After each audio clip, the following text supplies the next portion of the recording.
제3부 아서왕과 원탁의 기사. 왜 성배는 기사들의 궁극적인 탐험이 되었는가? 프롤로그. 어느 날 성배는 역사를 떠나 전설 속으로 들어갔다. 12세기 말 유럽에서는 놀라운 변화가 일어납니다. 예루살렘 저루설럼을 둘러싼 십자군 전쟁이 계속되고 있었고 유럽의 귀족들은 기사도시 벌리 CHEVALERI를 최고의 이상으로 여기기 시작했습니다. 바로 이 시대의 성배올리 GRAIL, 생크텀 GRAAL는 단순한 성유물이 아니라 인간 영혼의 완성을 상징하는 성스러운 목표로 변모합니다. 그리고 그 무대의 중심에는 전설적인 한 왕이 있었습니다. 아서 왕킹 아서 렉스. 전설적 인물, 전통적으로 56세기 브리튼의 군주로 전승. 그러나 먼저 분명히 해야 할 점이 있습니다. 오늘 우리가 살펴볼 이야기는 역사와 문학, 그리고 전설이 서로 얽혀있는 세계입니다. 현대 역사학은 이들을 엄격히 구분합니다. 1. 아서왕은 실존 인물이었을까? 아서왕은 영국 문화에서 가장 유명한 전설의 인물입니다. 그러나 역사학계에서는 그의 실존 여부를 둘러싸고 오랫동안 논쟁이 이어지고 있습니다.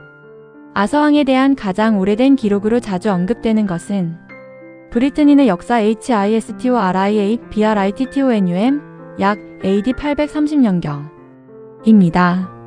이 책은 전통적으로 네니우스 NENNIUS 활동 시기 약 9세기의 저작으로 전해지지만 현대 학계에서는 여러 저자가 편집한 문헌일 가능성도 제기됩니다. 여기에는 아서가 색슨족색 선즈를 상대로 12차례 전투를 벌였다고 기록되어 있습니다. 하지만 이 기록은 사건이 일어난 것으로 추정되는 시기보다 약 300년 뒤에 작성되었습니다. 더욱 유명한 자료는 제프리 오브 맘머스 약 1095만 1155일 브리튼 왕들의 역사 HISTORIA REGUM BRITANNIA 약 1136년입니다. 바로 이 작품에서 아서왕, 마법사 멀린, 엑스칼리버 귀네비어 주요 INEVERE 등 오늘날 널리 알려진 이야기들이 체계적으로 정리됩니다. 그러나 현대 역사학은 이 작품을 역사설하기보다 역사적 요소를 활용한 문학작품으로 평가합니다. 2. 원탁의 기사는 왜 둥근 탁자에 앉았을까? 아서왕 이야기에서 빠질 수 없는 것이 원탁 라운드 테이블입니다. 중세 유럽에서는 식탁의 자리 배치가 곧 신분을 의미했습니다. 가장 높은 자리는 왕이 차지했고 나머지 귀족들은 서열에 따라 앉았습니다. 그런데 원탁에는 맨 앞자리가 없습니다. 모든 자리가 동일합니다. 이 상징은 매우 혁신적이었습니다. 기사들은 왕 앞에서 복종하는 신하이면서도 동시에 정의를 위해 함께 봉사하는 동료였습니다. 따라서 원탁은 평등, 명예, 충성, 정의를 상징하게 됩니다. 역사적으로 실제 원탁이 존재했다는 증거는 없지만 이 개념은 중세기사도 정신을 대표하는 상징으로 자리 잡았습니다. 3. 성배의 탐험은 언제 시작되었는가? 흥미로운 사실이 있습니다. 초기의 아서왕 이야기에는 성배가 등장하지 않습니다. 성배는 후대에 추가된 요소입니다. 그 시작은 프랑스의 시인 크레티앵 드 트루아시 HRTNDTROIES 활동 시기 약 1160만 1191가 쓴 퍼스발 또는 성배 이야기 퍼세이벨 우러 콘트 두 GRAAL 약 1180년입니다. 이 작품에서 젊은 기사 퍼스발 퍼세이벨은 신비로운 성에 들어갑니다. 그곳에서 그는 놀라운 행렬을 목격합니다. 피를 흘리는 창, 황금 촛대, 그리고 빛나는 그라알 GRAAL. 그러나 퍼스발은 가장 중요한 질문을 하지 못합니다. 이 그라알은 누구를 위한 것입니까? 그의 침묵 때문에 상처 입은 왕은 치유되지 못하고 퍼스발은 성을 떠나게 됩니다.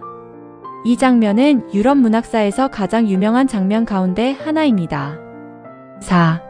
왜 질문이 중요했을까? 현대 독자들은 궁금해합니다. 질문 하나를 하지 않았다고 왜 실패한 것일까? 중세 기독교 사상에서 성배는 단순한 보물이 아니었습니다. 성배를 찾는다는 것은 용기를 증명하는 일이 아니라 겸손을 배우는 과정이었고 지혜를 얻는 순례였습니다. 퍼스발은 뛰어난 전사였지만 타인의 고통에 관심을 갖는 질문을 하지 못했습니다. 따라서 그는 아직 성배를 받을 자격이 없었던 것입니다. 이 장면은 중세 기사도 문학이 전하려던 핵심 메시지로 평가됩니다. 갈라하드 가장 순수한 기사. 13세기에 들어 성배 이야기는 더욱 발전합니다. 대표적인 작품은 성배 탐색락 QUST-델 SAINTGRAAL 약 1215만 1235년 입니다. 여기서 새로운 영웅이 등장합니다. 갈라하드서 갤러헤드 GALAAD입니다. 갈라하드는 기사 가운데 가장 순결한 인물이며 욕심이 없고 신앙심이 깊으며 거짓이 없는 존재로 묘사됩니다.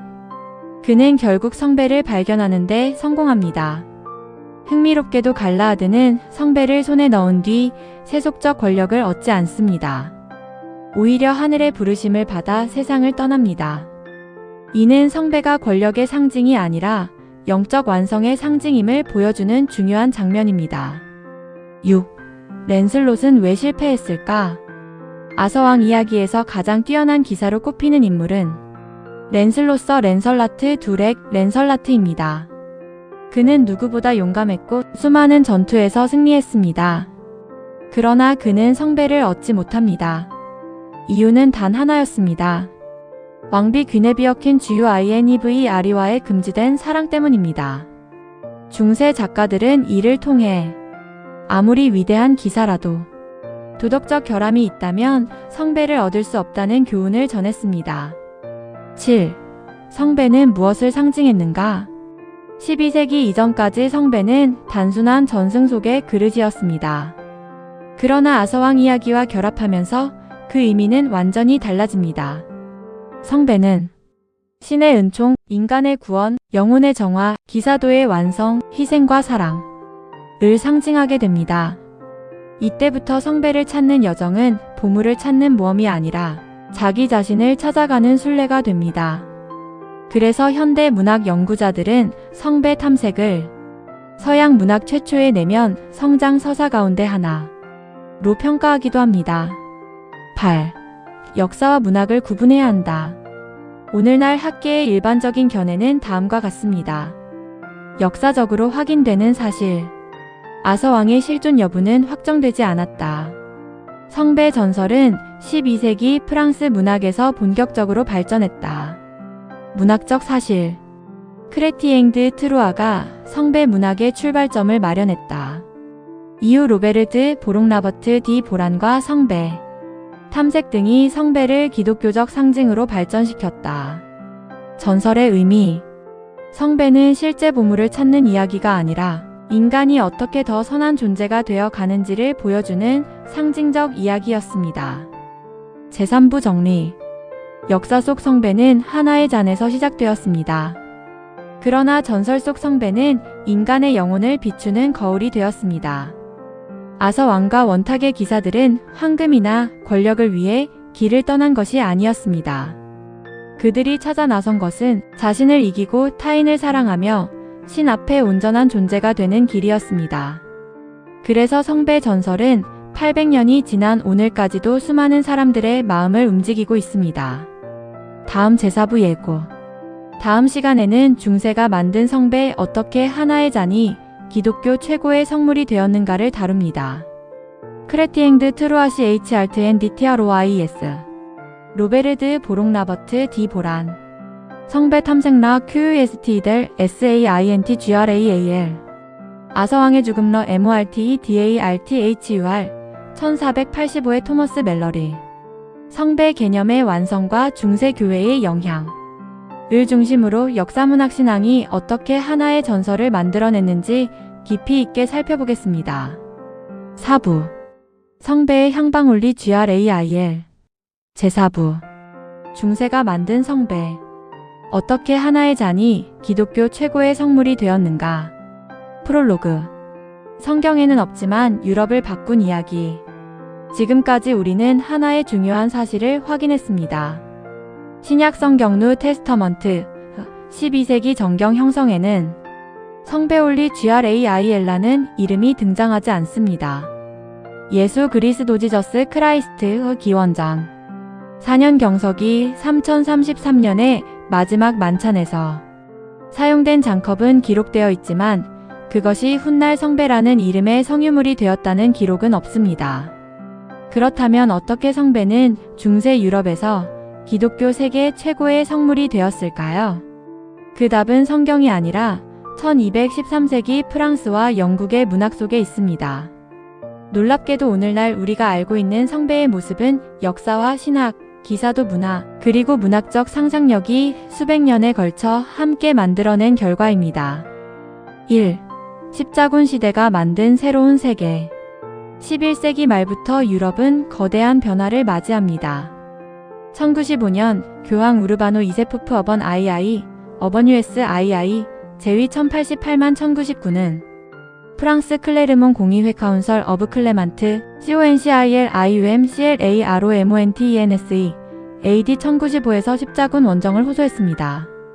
그 결과 시작된 제1차 십자군 퍼스트 크루세이드 1096만 1099은 1099년 예루살렘을 점령하는 데 성공했습니다. 이 사건은 유럽인의 상상력을 크게 자극했습니다. 예루살렘은 단순한 도시가 아니라 예수께서 마지막 만찬을 하셨고 십자가를 지셨으며 부활하신 성지였습니다. 많은 순례자와 기사들은 그곳 어딘가에 아직도 성스러운 유물들이 숨겨져 있을 것이라고 믿기 시작했습니다.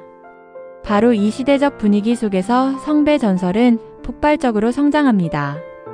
2. 크레티엥 드 트루아가 남긴 미완성의 걸작. 성배를 문학의 중심으로 처음 끌어올린 인물은 크레티엥 드 트루아 CHRTNDTROIES, 활동시기 약 1160만 1191입니다. 그는 프랑스 샹파뉴 샘페인 지방의 궁정 시인으로 활동하며 중세 기사문학의 새로운 시대를 열었습니다.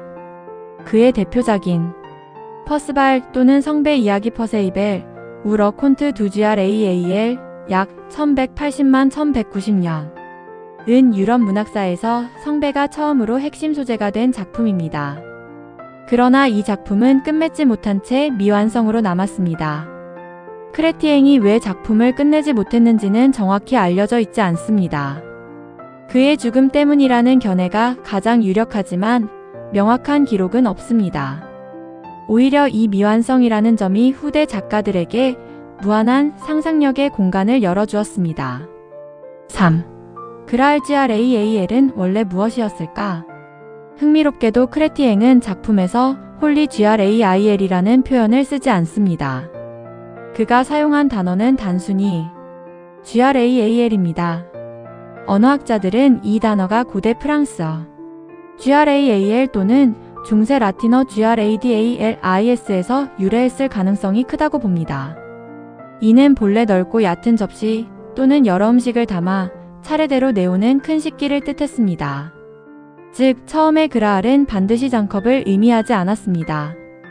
크레티엥의 작품에서도 그라알은 신비로운 그릇으로 등장하지만 최후의 만찬의 잔이라고 설명되지는 않습니다. 이 사실은 매우 중요합니다. 우리가 오늘날 떠올리는 황금 성배의 이미지는 아직 존재하지 않았던 것입니다. 4.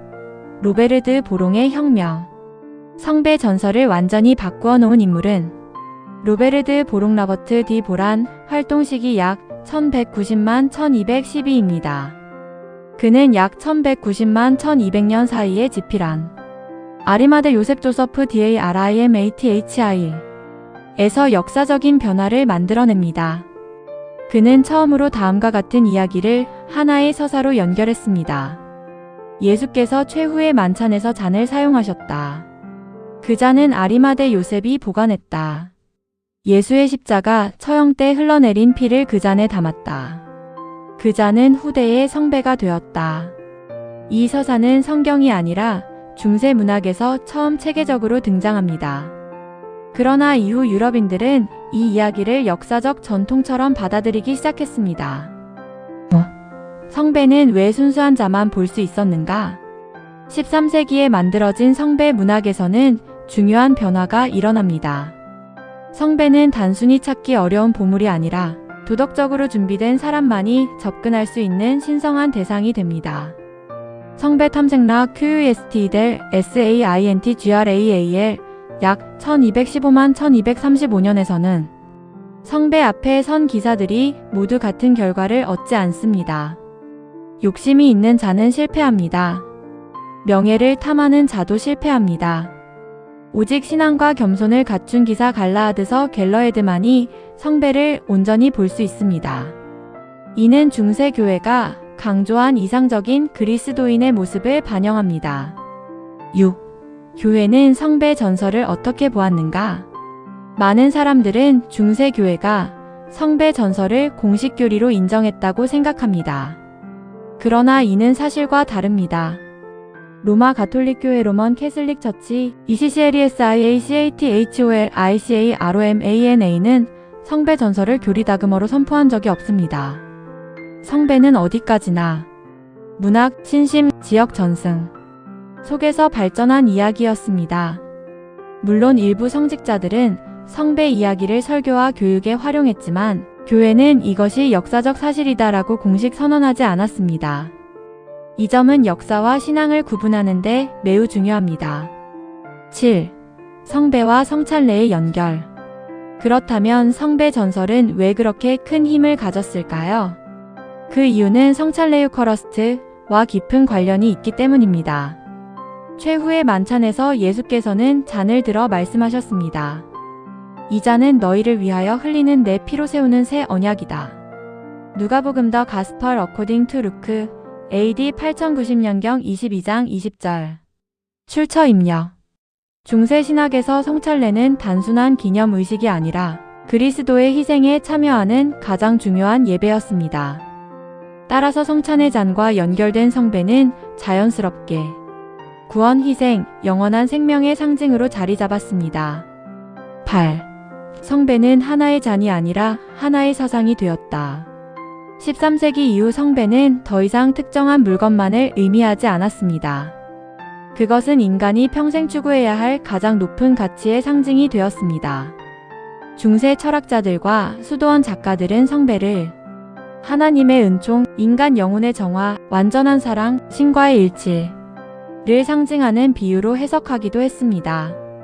이러한 해석은 훗날 르네상스와 낭만주의 시대를 거쳐 현대 문학과 영화에도 큰 영향을 미쳤습니다. 제사부 정리. 성배는 역사 속에서 발견된 유물이 아니라 중세 유럽이 수백 년에 걸쳐 빚어낸 하나의 거대한 문화적 상징이었습니다. 크레티엥 드 트루아는 신비로운 그라알을 이야기했고 로베르드 보롱은 그것을 예수의 성배와 연결했습니다. 그리고 이후 수많은 작가와 수도자, 기사들은 그 전설을 더욱 풍성하게 발전시켰습니다. 결국 성배는 단순한 잔이 아니라 인간이 가장 순수한 진리와 구원을 향해 걸어가는 여정 자체를 상징하는 이름이 되었습니다. 다음 제호부 예고. 다음 시간에는 성전 기사단과 성배 정말 기사단은 성배를 발견했는가를 다룹니다. 성전 기사단 나이츠 템플러 PAUPERESCOMMILITONES 크리스티 TMPLIQUE SALOMONICI 1119만 1312 예루살렘 성전산 템펄 마운트 솔로몬 성전 퍼스트 템펄 기사단과 성배 전설의 연결 역사적 사실과 후대의 신화를 구분하여 성배 전설이 왜 성전 기사단과 결합하게 되었는지를 깊이 있게 살펴보겠습니다.